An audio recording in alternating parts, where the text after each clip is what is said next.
So I'm delighted then this morning to introduce our Pitcorder lecturer for this year's conference, Professor Bill VanPatten. The Pitcorder lecture is special this year, not only because we have Bill to deliver it, but also because, as I realized just yesterday when I was doing my homework for this introduction, 2018, I'm not sure how many people know this here, is the centenary of Stephen Pitcorder's birth. And remarkably, and this came as a great surprise, he was born and went to school just 4 streets away from here. The Pitcorder lecture has been a tradition at BAAL since the year of his death, 1990. And to honor his contributions to the field, it's always on a topic related to language learning and teaching. When I give examples to my students of current applied linguists who sort of embody the balanced sort of Pitcorder approach to the theory-practice nexus, Bill, has he just gone?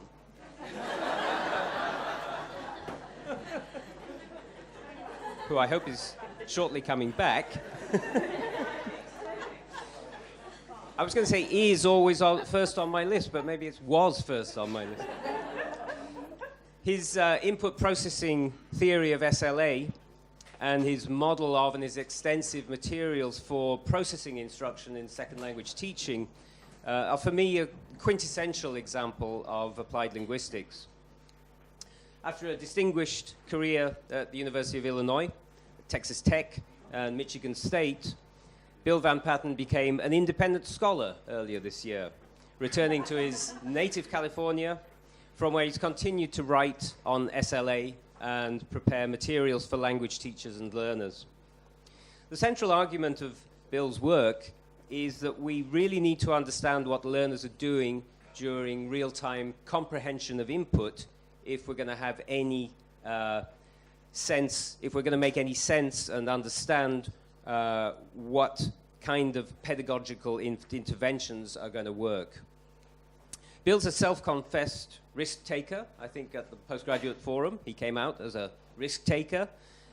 His tireless advancement of the argument about input, he's made over 3 decades, often going against prevailing wisdom, but he's made the case persistently and powerfully, offering a wealth of empirical data, much of it from Spanish.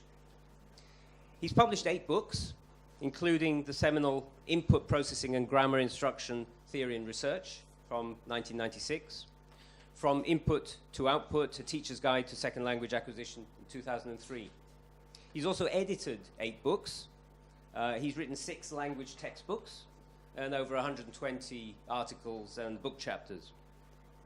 That's not all. Like Pitcorder, he's also created language learning materials for TV, notably the soap opera Destinos, 52 episodes in two series, I think, 2 seasons.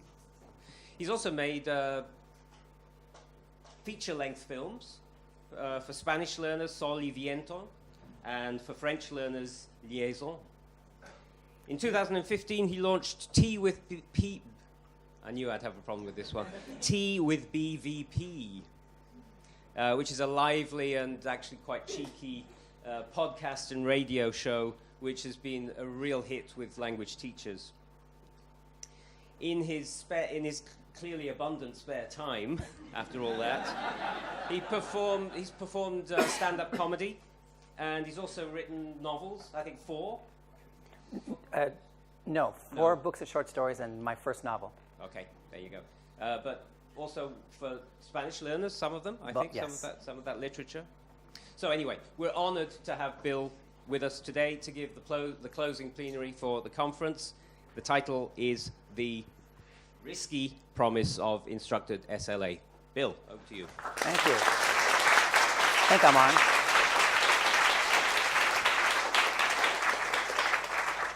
Thank you. Can everybody in the back hear me? The mic's on, correct? Yep. Good. All right. We put the heart of hearing people in the back just to make sure the mic was working. So I appreciate your efforts in making sure that technology is working for us. Thank you, Chris, for that lovely introduction. And thank you all for coming here, being the last day It's hard to get people to stay to the last day sometimes, but maybe it's because of me, I don't know. God knows I wouldn't have stayed for me, but that's another story. But I'm really honored to be here because, God, this is the SPIT quarter lecture. When I got started, my background, my PhD is actually in linguistics. And when I got started at the University of Texas, there was no such thing as second language acquisition. Yours truly helped get it started at University of Texas as a grad student way back when. And I got interested in language acquisition because of my first course on child language acquisition. And I started asking myself questions like, does anybody do this kind of work with second language learners and bilinguals and things? What's going on here? And so I did some research, ran across some people who were in foreign language education where they didn't quite do SLA, but they did some things. And I came across Quarter's 1967 essay, The Significance of Learners' Errors, which if you have not read, you better read and know backwards and forwards. And to this day, in every single course I teach, whether it's about language teaching or language learning and acquisition, I make my students read that seminal essay. Because I think basically, as I'll say in a moment, everything we know and everything we talk about is traceable to basically three people. And one of them is SPIT Quarter. So I'm delighted to be here and do this because I've been a SPIT Quarter fan my entire life. And again, as I said, I make students read him and make sure they know who he is and what he contributed early on to the establishment of contemporary second language research. Oh my gosh, I'm getting chased away by the interpreter. Oh, gosh.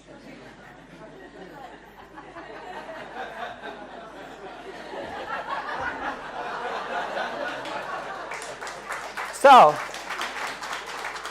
as I was saying, no, I'm too old to be doing that. So I'm just very excited to be here for the SPIT Quarter Lecture, and thank you for inviting me, those of you who were on the committee. Before I get into my talk, I want to just put a plug in, because Chris mentioned Tea with BVP, which really turned out to be, I talked about this the other day on the risk-taking panel, which I stuck my neck out and said, we're going to go live and do things and reach out to teachers and have a call-in talk show, which is a very risky affair when you think about it. Well, when I left academia back in February of 2018, I had to leave the show behind because it wasn't owned by MSU, but we had been doing it there, and there was sort of a branding going on with it. So that you know, I paid for that out of my pocket. MSU did not pay for it, so it was a labor of love that we did for teachers. So with that said, we are back. We ended in February, but we're back now next week, this coming week, Wednesday, September 12th, with a new show, and my clicker's not working. Talkin' L2 with BVP, there you go, and it's our logo. So if you go to this website and you're interested in calling in or hearing what we do, then you can get information on the show there. Again, we start again on September 12th. And we deal with all kinds of themes, language acquisition, language teaching, the interface between the two, and so on. And it will also be available as a podcast. So once we record live, then it gets downloaded or uploaded, depending on how you think about it, to both iTunes and SoundCloud and some other places. So I just want to let you know that for those of you who missed Tea with BVP, if you know it. And if you don't miss it, you should. But anyway, all right. With that said, I want to also make one more clarification, because I just said when I left academia in February, a lot of people ask me, have you retired? And I mean, look at me, I'm too young to retire, right? I'm older than I look, I know that. But I have not retired in the sense it's not like I've left work and I'm not doing anything. I actually just literally left academia. I made a conscious decision to leave academic life. I'm still doing academic things, but I'm spending much more time now doing the two things I like to do, which is write fiction and to work with language teachers. And so that's what I spend all my time doing. So it's been a very fruitful leaving academia for me in that sense. So if you hear that I've retired, I haven't really retired. I'm just not an academic anymore in the traditional sense of the term. This is why I'm called an independent scholar. All right, with that said, I'll get into my talk. I want to talk about instructed SLA. So the first question we have is, what is ISLA, or instructed SLA? I'm going to define ISLA in its most narrow sense, the way it was originally conceptualized back in the 1970s and 1980s. And that's a purposeful or outside intervention to influence the development of the formal system of language. And by formal system, we're talking about all those things that are related to syntax, morphology, phonology, and so on. Even semantics, if you want to take a purely formal approach to semantics. And you can find these definitions back in Krashen in the late 70s, Michael Long's seminal paper in 1983, John Schumann's work in 1978, and others. Now, that means that this excludes language teaching in the broader sense of things, for example, like developing literacy or literacy skills, for example. Those all tend to take place in instructed environments, but we're not talking about those things. We're talking about actual attempts to get language in learners' heads, okay? Some kind of intervention to get language in learners' heads. And we're going to define language in a minute, or talk about language in a minute. So let me talk about what the promise is, because the title of my talk is The Risky Promise of Instructed SLA. And I put risky in there because, what's the title of this meeting for BAAL? Taking risks, right? And I thought, two things. I'm going to take a risk and talk about this topic and probably upset a number of people in this audience with what I'm going to say today. That's one risk. And the other thing is I wanted to get the word risk or risky somehow in the title.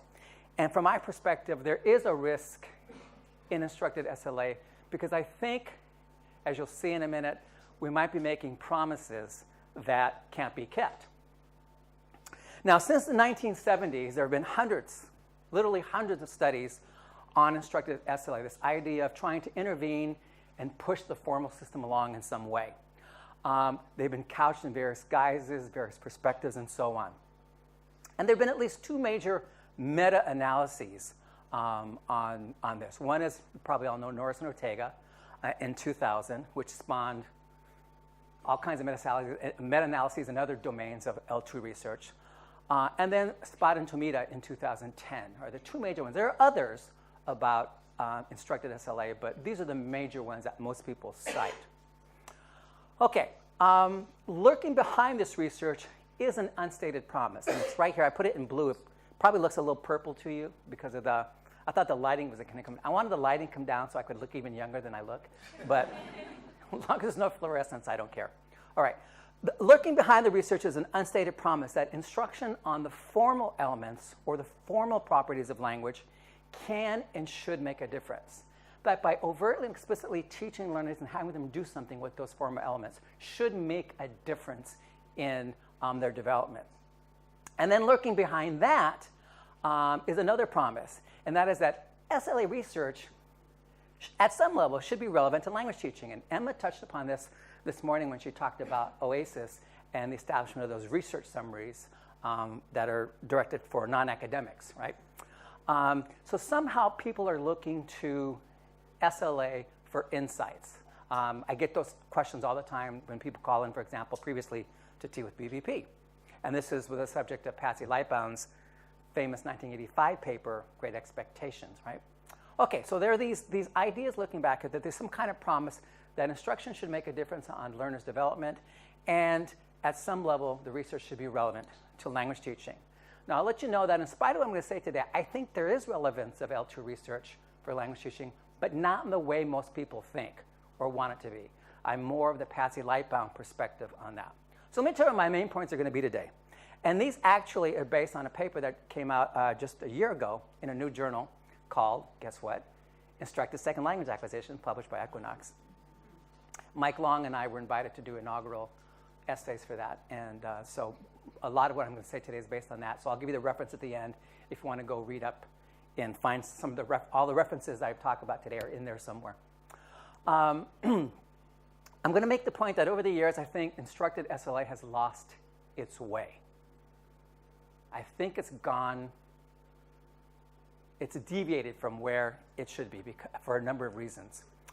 One is that it has missed or dismissed a number of essential facts about both language and language acquisition. Because it's done this, it's caused people to look at things in what I would call a skewed manner from the history of what SLA has been. It has largely, but not exclusively, proceeded in atheoretical ways. Now, that probably is going to sound funny to you for me to say that because isn't all of the empirical research somehow grounded in some kind of theory? Yes and no. And it depends on what you mean by theory, and then theory of what, right? So let me give you some historical perspectives because I'm not the first to talk about this, and we've been talking about instructed SLA for a long time.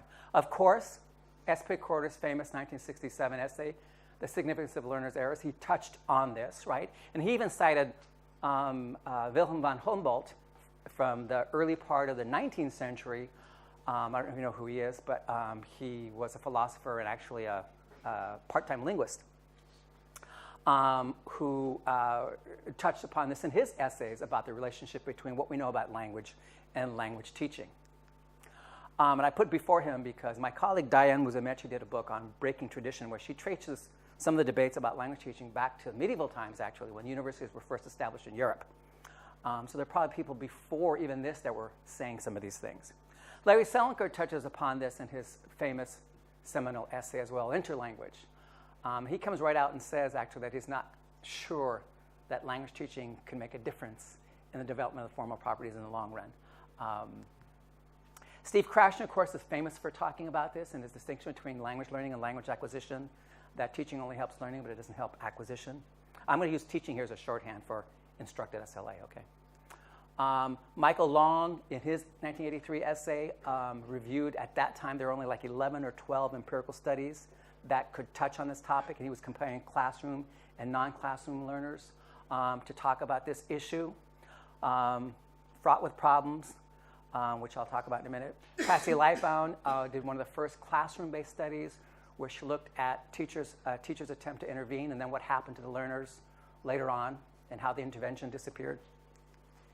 And then in 1988, I talked about, in an essay summarizing some of the major issues at that time, talking about why we get hung up on this. The actual essay was called Why Juries Get Hung, and what the problems were in looking at the research that had preceded us up until the time that my essay was published.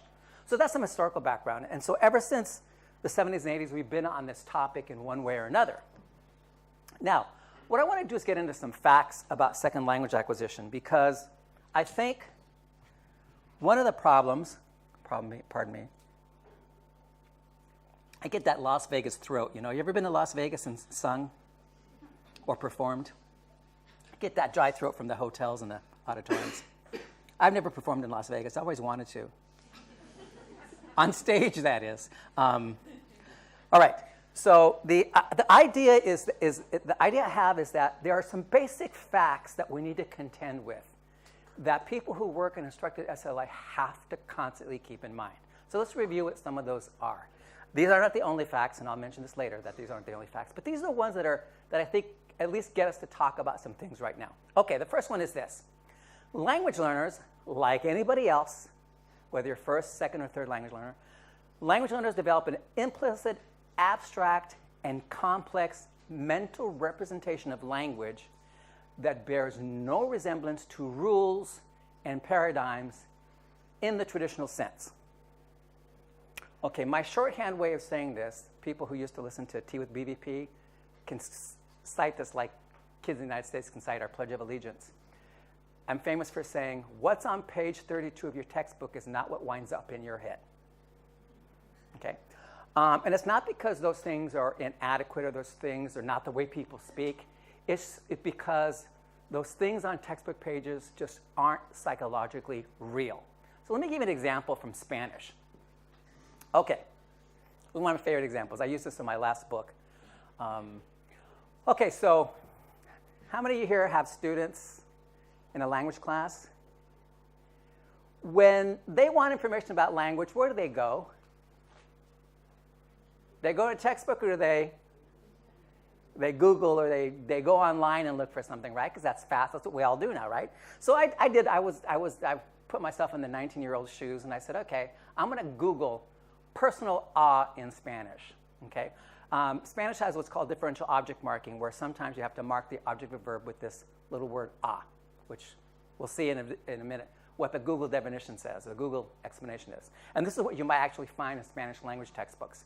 So in Spanish, when the direct object is a person, it is preceded by the preposition "a." This word has no English translation. The personal "a" is not used when the direct object is not a person or is an animal for which no personal feelings are felt. Now, at first blush, when you do that, Chris is looking here, semi-smiling. When you first look at this, sounds kind of right? But then you start looking at the facts of what's actually in people's heads, in both first and second or third language learners' heads, for example.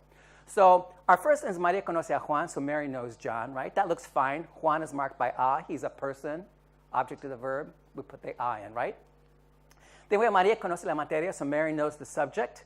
La materia is not a person, so you don't put the a in, right? Makes sense. So rules working so good so far. Now let's look at number 3. ¿Conoces un buen médico? Do you know a good doctor? So I'm looking for a doctor, and I just say to Chris, ¿conoces un buen médico? And in my dialect in Spanish, most dialects of Spanish would not put an I in there. You can, but not with this meaning, right? So all of a sudden, our rule starts to break down. And then I describe my family. I say, tengo una hermana, which is true. I have a sister, right? Again, sister is a person. It's a woman, right? So why isn't there an a here if our rule holds, right? And then we have this example here. El camión sigue el carro.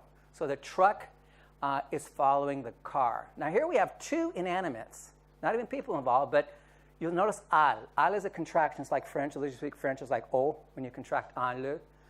In Spanish, we contract en el to make al in spoken speech. And so we write it like that. So there's a there marking inanimate object. Okay, so the truck is following the car. And then, el chico asustó el coyote. This actually, I put this example up because my dog and I were walking on the golf course one day, and this coyote was at night, and this coyote was out there, and we were more scared, I think, than the coyote, but we scared the coyote away because he saw the 2 of us and just thought, I got to run away. So, so the boy scared the coyote. You notice here that, again, we mark the a. Remember, our rule says that you don't mark for an animal if it's something you have no feelings for. Now, I did not know this coyote when I was on the golf course. I didn't have a name. I didn't think it was anybody's pet. But I still, in Spanish, would mark this with an a, right? So, chico asustó al coyote. So right away, we see that there's something going on here that a textbook rule can't capture. How you differentially object mark in Spanish is much more abstract and much more complex than any textbook rule or Google rule or anything you could tell a learner in a classroom to be true. Okay? If you want to know why later, how differential object marking works, I'll tell you. Linguists are still figuring some things out. There are features associated with the kinds of nouns and the kinds of specifications that go on with it, but there are some things, the details haven't been completely worked out. Okay, but yet everybody gets this in their heads, right? Okay, the first question that I have based on this one fact is, how does the researcher conceive the nature of language, and how does this impact how the researcher approaches instructed SLA? So if you're thinking about, I'm going to affect the formal system, I'm going to work on teaching formal elements, how am I conceptualizing language? And what do I believe is a relationship between that textbook rule and really what winds up in the head? And I'll have a little bit more to say about this in a minute. Okay, so here's some examples of people who've talked about this. Bonnie Schwartz talked about this in '93. Jason and I talked about this recently in 2014. Okay, fact number 2. In and out of classrooms, the development of mental representation has 3 characteristics. It's slow, it's piecemeal, it's stage-like. We've known this for years and years and years. In short, L2 acquisition consists of some kind of ordered development. That doesn't mean there's not variation in language acquisition. There is, but the variation is constrained, right? So there's some kind of ordered development. We know certain things happen before other things, or we know at least some things can't happen before other things. They have to happen after other things happen. Okay, we saw this in John Schumann's work, Patsy Lightbound's work, my work in the 80s, Rod Ellis's work in '89 with classroom, non-classroom learners of German, Maria Pavezi's work with classroom and non-classroom learners of English, Manfred Pinneman's work, and many, many, many, many others. There's just so many we could list. The entire field of SLA was founded on looking early on, comparing first and second language acquisition to see if second language learners showed staged and systematic development like first language learners did, and sure enough, they did. Okay, so that's just a fact we know. Okay, doesn't mean, again, that there's not variation. There is, but the variation is constrained. Okay, and of course, all these I gave first were syntactic stuff. There's also stuff in phonology that Fred Ekman has done with markedness relationships, for example, that shows certain things happen before other things, or there's implicational relationships among elements in phonology. Okay, so that fact leads us to a second question we have to ask ourselves in instructed SLA, which is, if ordered acquisition is largely, if not essentially immutable, that is, if it's ordered in some way, then what is the goal of ESLA research? What are we trying to prove? That we can change those orders? That we can make people skip orders? We can skip stages and so on? And then what does the researcher actually believe is affected by that form of instruction? Are we affecting a particular stage? Are we affecting, what do we think we're affecting if we know that there's this kind of development in second language acquisition? And the same could be true of third and a subsequent language acquisition, because we know those kinds of stage development things show up there as well. Okay, fact number 3. By the way, let me just back up a minute. I know that there are some people who believe there's first language influence in stage development, and there is, but again, the L1 influence is constrained. It's not willy-nilly. And 2, it's not as pervasive as people think it is in terms of order development. It's actually a bit blown out of proportion by some people. There's only one study that's actually showed L1 influence on stage development. It was only restricted to 2 structures out of 9 that were looked at by these researchers. Okay, fact number 3. The development of a learner's mental representation is constrained by learner internal mechanisms. Okay, now this fact is a consequence of other facts. So if you know the language is abstract and complex and this thing is developing in the head, and you know that's staged and ordered and developed in some way, then a natural conclusion, and now we actually have empirical evidence for that conclusion, is that something in the head is constraining the way learners process and organize language, right? That's pretty much, I think we all know that. Okay, so we know, for example, that one perspective is there's something called universal grammar that constrains development. So universal grammar has a set of finite abstract features, case, tense, number, things like that. So languages don't willy-nilly get to select what features they can represent. There's a finite number of features. And these features combine in certain ways, and they influence each other, and the way they influence each other also impacts order development from a UG perspective. There are principles and constraints within UG, such as the over-pronoun constraint, the EPP, the extended projection principle, phrase structure, for example, X-bar theory, and those kinds of things, all work at constraining how learners organize language in their heads. Then there's things like markedness from a typological perspective. Those are, I'm mentioning these 3, by the way, the third one, because I've worked in all of these domains, and so they're the ones I'm most familiar with. Markedness, for example, there's typological markedness, which shows that more marked things come in later than less marked things, and that L1 influence is constrained by markedness principles, and so on.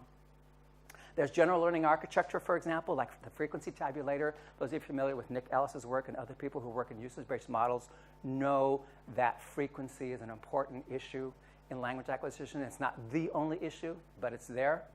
And also, figuring out meaning. We have general learning architecture that helps us not focus on the formal elements, but, oh, so that's what he's saying.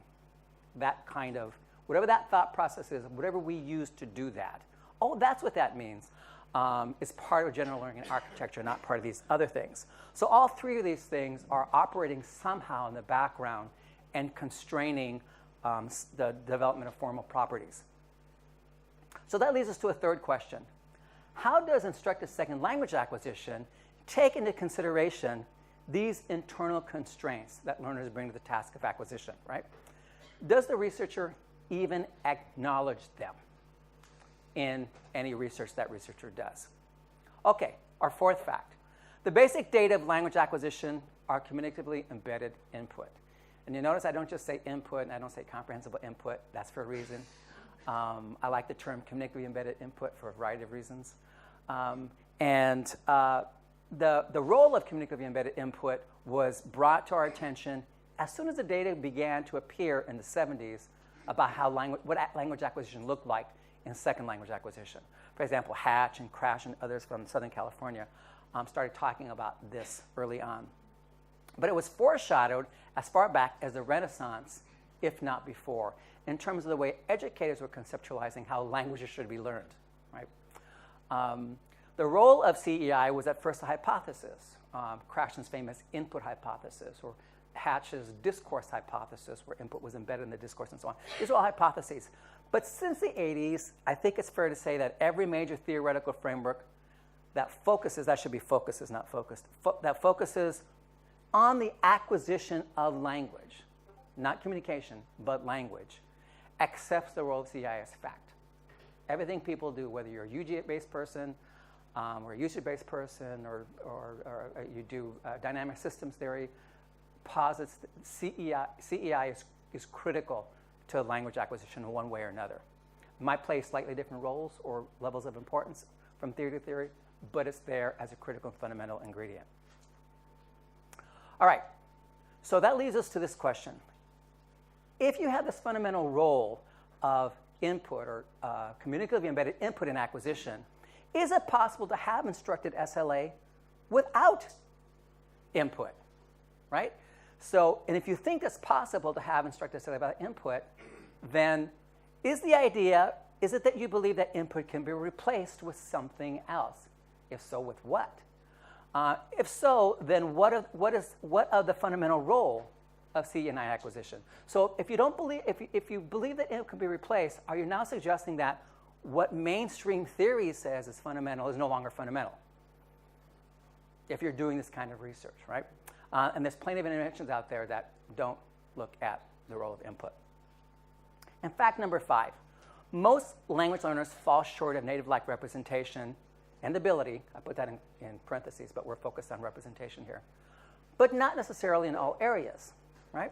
Okay, so for example, we've known for some time, since Bardovy-Harlig's research in the 80s, that there's a split between syntax and morphology, that learners get syntax better and more native-like than they do morphological properties of language.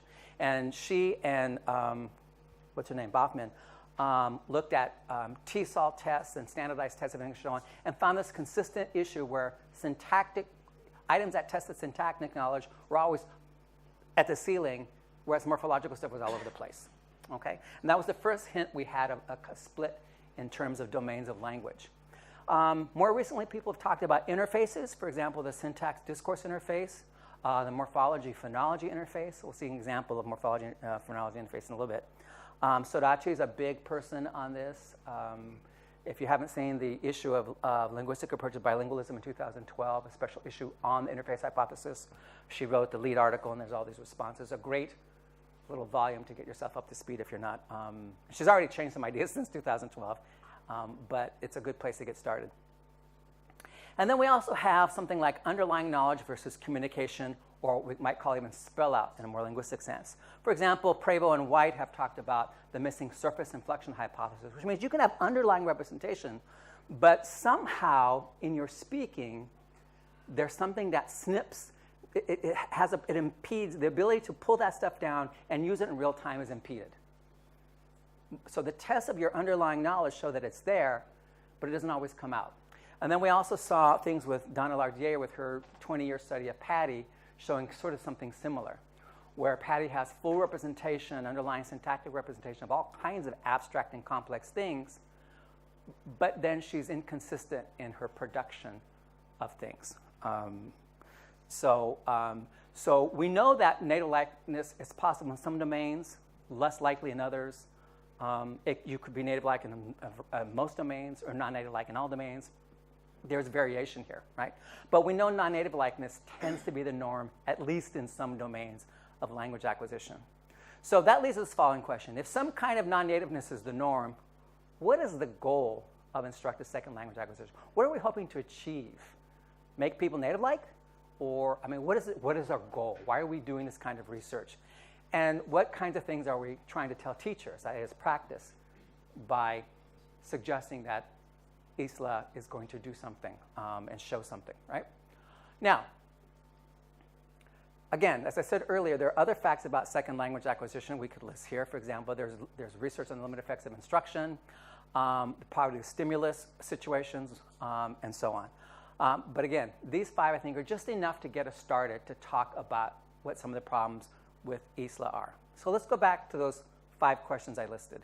The first one was, how does the researcher conceive the nature of language and how does this impact how the researcher approaches instructed second language acquisition research. If ordered acquisition is largely, if not essentially, immutable, that is, it's ordered in some way, what is the goal of ISLA research? What is the goal of instructed SLA? What does a researcher believe is affected by formal instruction? Affected in what way and how, right? How does the researcher take into consideration the internal constraints that the learners bring to the task of acquisition? Does the researcher even acknowledge them? Given the fundamental role of input and acquisition, notice I did a shorthand there, is it possible to have instructed as second language acquisition without input? For those that think it is possible, is the idea that input can be replaced? If so, then what of the fundamental role of input in acquisition if we do that? If non-nativeness is the norm, what is the goal of instructed SLA, both in practice and research? If you review the research in instructed SLA, these questions are seldom, almost never addressed. Never, ever addressed, directly or indirectly, right? They're just not there. Norris and Ortega's meta-analysis, for example, none of these questions surface in their discussion after they present the meta-analysis itself. They're very good about providing some caution about how to interpret the meta-analysis, but the questions about plugging the meta-analysis into broader issues of SLA aren't there. The same thing with the Spada and Tomita meta-analysis, which actually was more about explicit, implicit kinds of conditions, as opposed to a more broader meta-analysis, the way Norris and Ortega did it. Same thing, the fundamental questions aren't there. They're just not addressed. My former colleague, Sean, and forget his first name, Sato, in the book on Instructed SLA, Handbook of Instructed SLA published by Routledge, in their introduction, when they review some things and then present all the chapters that are coming in the book, also don't address these questions. It's just something we don't do in ISLA, right? So what I'm suggesting is because these questions, these ideas, these facts are being ignored, I think ISLA has lost its roots and its historical perspective. It's long forgotten what Estes Corder said, what von Humboldt has said, what people have said back in the 70s, 80s. In a sense, it's disconnected from the larger picture of second language acquisition. It's taken on a life of its own and tends to proceed atheoretically and isolated from the basic facts of second language acquisition. And I could even argue, or we could argue, that is in a sense premature. We need to know actually some more things about SLA still. But to think that, to launch ourselves into an entire thing about trying to affect the formal properties of language through explicit and overt teaching is a bit premature given what we know. So let's take an example of something that proceeds along these lines, the problematic lines for me. One is Noticing by Dick Schmidt, who was a good friend of mine. So I'm being critical here, but Dick and I were good friends, so it's not a problem. A good deal of current SLA research, ISLA research relies on or is motivated by the noticing hypothesis. You see this all the time. When I was journal editor of SSLA before I left this last year, almost every instructed SLA article that came in had the noticing hypothesis prominently figured in it somewhere. Okay, what does the NH say about any of the facts and questions we reviewed here? Well, basically nothing. It ignores any discussion about the nature of language. It ignores ordered development. It ignores the idea of internal constraints. It acknowledges the role of CEI, but ignores discussion of processing of those data. It ignores the issue of general non-nativeness. None of these things are discussed or figure into either the foundation of the noticing hypothesis or any research using it since then. The noticing hypothesis is not a theory about anything. It is a hypothesis about something. But as a hypothesis, it should fit into some broader theory. It really should, right? But it doesn't. And this has been pointed out by John Truscott, by myself back in 1994, and again in 2015. Now, to be sure, not all of ISLA relies on the noticing hypothesis motivation. My work on processing instruction has never relied on noticing. And actually, my ideas on it predated Dick's work on noticing. And that's for a reason. But we don't have time to get into that right now. And there might be one or two other approaches that don't. I can't think of any off the top of my head, but I'm giving myself some wiggle room there. But many, many do now. Okay, here's another example. Explicit implicit learning, which is a concept to me becoming less and less relevant to language acquisition. Nowhere in the literature on explicit versus implicit learning are the 5 facts and 5 questions that we raised here considered. They're just not. Jason and I wrote about this in Patrick Ribershaw's volume in 2015. In fact, the constructs of explicit and implicit learning are borrowed or imported from psychology without reference to the nature of language or the nature of language acquisition and what we've known about it since the 70s. For example, a lot of the research on explicit and implicit learning is based on things like face recognition, right? Is face recognition the same thing as coming to know that when a clause is finite in English, nominative case is required, and that when it is non-finite, non-nominative case is required? I can't imagine those things are related. Is detection of a sequence of letters or numbers the same thing as coming to know that overt subject pronouns in Spanish can't take a quantified antecedent? Right? I don't think so. Okay. The field of SLA is converging in an idea, and if you read the literature carefully, you'll see that language as mental representation is largely, if not exclusively, implicit in nature. And what's interesting is you have opposite people like who claim to be opposite, but I'm not sure they are. UG and usage-based, for example, converge on, and it's basically all implicit, right? Nick likes to hedge. Nick Ellis hedges a little bit, but he basically says it's largely implicit. This is largely due to the facts discussed here, our 5 facts, and also because all the dominant theoretical paradigms, the ones that actually talk about language acquisition, that acknowledge that what's in your head does not resemble rules that you practice explicitly. They all acknowledge that. And none of these dominant theories posits a mechanism that turns explicit knowledge into something that is qualitatively different, that is implicit knowledge. The metaphor I always use with teachers when I talk about this is water and oil. I can take water and turn it to ice. I can take water and turn it to steam. That's still basically H2O, just under different states of movement, molecular movement, right? I can't take water and turn it into olive oil. So what we have on the textbook page is H2O, but what you wind up in your head is a complex organic molecule for olive oil, right? Something quite different. And there's no mechanism known of in any theory that converts one into the other. So let's do one more example with language. I'm going to wrap up after this. I'm going to take too long after this. Object pronouns in Spanish appear before a simple conjugated verb or at the end of an infinitive. So here's our explicit rule, right? So Bill lo conoce, Bill knows him, Bill quiere conocerlo, Bill wants to know or meet him, right? So when there's a finite verb, simple finite verb like conoce, you put the object, the clitic object pronoun in front of the verb. When you have a compound verb, it can float. It can go in before quiere, or it can go at the end of conocerlo, okay? Now, but what's in language? First of all, there's underlying features. When I'm processing language in Spanish, let's say I'm a second language learner. I actually grew up with English and Spanish. A lot of people don't know that. But let's say I'm a second language learner of Spanish. This idea of direct object, what that means is irrelevant to the language system. What has to happen is they have to have underlying features associated with that law. One that you never talk about is the fact that it's a determiner. It's not a noun. It functions and acts in a syntax like a determiner, right? So it's got D features. It's got an accusative feature. It's minus feminine. It's minus plural. It's plus definite. None of those things are ever part of any explicit work we do, but yet the learner winds up with that abstract stuff in his or her head. You have to create a new functional category called ag or o in the syntax. I work from a gender perspective, so that's what I would say. And from which so that lo can participate in the syntax, or the object pronoun. There's obligatory movement out of the verb phrase. There's complex head development as a result of movement. There are locality constraints. There are no-null objects in Spanish, constraints on focalization and stress, and the list goes on. So let's just look at some examples real quick so you can see. Okay, so Bill lo conoce, Bill conoce lo. So our rule handles that. Our explicit rule handles that. Bill conoce, it doesn't handle that. You can't null subject in Spanish. You can in Portuguese, but you can in Spanish. Búscalo. Our rule doesn't handle this. This means look for it. So I tell Chris, look for it. Or look for him, right?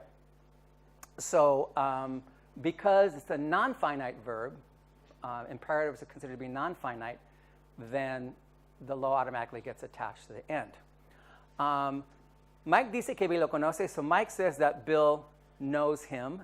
But notice how we're not able to hop a clause with our object pronoun because we have locality constraints. So I can't say Mike lo dice que Bill conoce. You can't do that. Bill quiere conocerlo, Bill lo quiere conocer. So Bill wants to know him, Bill wants to know him. Now look at this one with an auxiliary. Bill has met him or has known him. Bill lo ha conocido. But I can't say Bill ha conocido lo. Even though both of those versions of conocer are non-finite, I can't attach in one, but I can attach in the other. Bill conoce a todos los lingüistas, so Bill knows all of the linguists. Bill los conoce a todos, but I can't say Bill los todos conoce. I have to leave the quantifier behind. It cannot move with the object pronoun. These may not look funny to you, but when you see English, when you look at English learners learning Spanish, actually, they don't make any of these errors except for maybe one that I can tell you about. But, okay, so here's one. No lo sé leer. So I don't know how to read that, right? Like, let's say I don't understand. I don't know how to read it. No sé cómo leerlo. Now we put a WH element there. You put emphasis. Now I really don't know how. Cómo means how to read it. But now I can't say no lo sé cómo leer. That WH somehow blocks the movement of that lo from its position in the verb phrase to where it is in the correct example at the beginning. Bill desea mucho conocerlo, so Bill desires or wants very much to meet him or know him. Okay, so I have an adverb in there. The adverb blocks movement now. I can't move the lo out of its verb phrase. Look at this one here. Intentó no hacerlo, so he tried desperately. He tried not to do it. I cannot move the lo out of its verb phrase. The negation blocks the movement. Bill hizo a Juan leerlo, so Bill made John read it. I can't move it out of the dative blocks the movement of the lo out of that's probably due to a locality constraint. Bill lo conoce a él. Notice this with prosody. In English, we can say Bill knows him, not her. Bill knows him, right? I can't put stress on atonic object pronouns in Spanish. I can't say Bill lo conoce. It just sounds so weird to me in Spanish. And no native speaker would do that. And the native speakers here, it sounds really weird, right? So what we say in Spanish is Bill lo conoce a él. We add the a él on, which gives the prosodic equivalent of stressing him in English. And here's another example. So Bill conoce a Chris y a Claire. So I want to say Bill knows Chris and Claire. I can do that in Spanish. And I can also do in English, Bill knows him and her.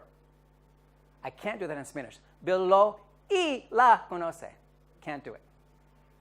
So there are prosodic issues here with how we do object pronouns in Spanish and so on. And there's more. I could give you lots of examples. Showing you that how object pronouns behave in a sentence is much more complex and abstract than put it in front of a conjugated verb or put it at the end of an infinitive. Much more complicated than that. So with clitic object pronouns in Spanish, we see a complex interaction between morphology, phonology, or prosody, and syntax that cannot be captured by a textbook or learned rule. It just can't. Most interventions, our conclusion should be, that use explicit knowledge develop explicit knowledge. Language as an abstract and complex mental representation is qualitatively different from such explicit knowledge. It can only be acquired through language processing, which is basically getting input and letting your internal mechanisms work on that stuff. So what does this all mean? What are my concluding remarks here? First of all, for instructed SLA to advance, and I'm not saying we should get rid of it, I think we're poised to make some important advancements in this subdomain of SLA research. And for it to be less risky and much more explanatory than it is right now, it needs to minimally address these questions. This is where I'd like to see this field go right now. It needs to explicitly talk about what your theory of language is. Do you take a generative perspective? Do you take a construction grammar perspective, which is a quasi-generative perspective when you think about it? Or do you take some other perspective? Do you take a cognitive linguistic, or what kind of perspective do you take? Do you take a representation perspective like UG, or do you take a performance perspective like usage-based people do? Those are important questions to ask yourself and talk to each other about. Because without discussion of what the nature of language is, you can't talk about what it is you think you're trying to affect in the mind-brain. What underlying, I thought I had those on two different things. What underlying processes does instruction believe it is influencing? So when I go to intervene in a particular pedagogical intervention in an instructed SLA research study, I'm not asking what knowledge I'm trying to affect, what processes am I trying to affect? How do I actually think acquisition happens? And at what point in that set of processes and acquisition do I think I'm causing or making a difference, right? That needs to be addressed and talked about explicitly, and it's not so far. How does it interface with the known facts? How does it, meaning ISLA, interface with the known facts about SLA more generally and the development of language? So this goes back to the idea of order development in stages. So, and all these other things we know. So if I say I'm going to make a difference, what does it mean to make a difference? Because it's very clear now from the research we can't change order development, right? We know that. So what is it I think I'm actually going to cause a difference on or in? And I know there's some ideas out there. I'm going to tell you that I think they're wrong. Because the intervening variables in the research, here's one, for example. It speeds up acquisition. We have no evidence that it really speeds up acquisition. People say that, but the problem is when you look at language, the only way to look at speeding up acquisition is longitudinally. And the minute you do that, you run into problems of quality and quantity of input and interaction in the classroom, the impact of literacy, and you get things, for example, this is what Pavesi talked about back in 1988, 89. She said the distinction between her English learners in Great Britain and in Italy was not one of classroom contact, but the quality and quantity of the input they were getting in terms of written text versus conversational language and so on. Okay, so here are some readings for you. This is the article I was mentioning that I was basing a lot of things on. We have a book coming out this next year, hopefully it's next year, depending on Cambridge, speed up please. And chapter 6 is about instructed SLA in that book. And that's my little dog who passed away in January. I miss him very, very much.